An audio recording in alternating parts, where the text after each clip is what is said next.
che ha bloccato il ponte perché il signorino è passato con il rosso.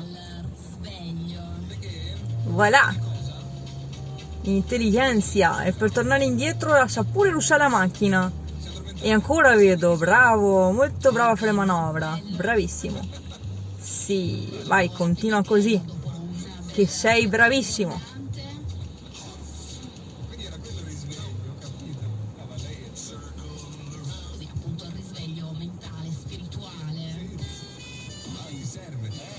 Non so cosa che costa fermarsi al semaforo rosso, ma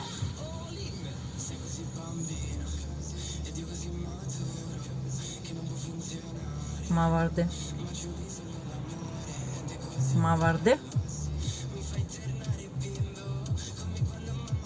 stupido.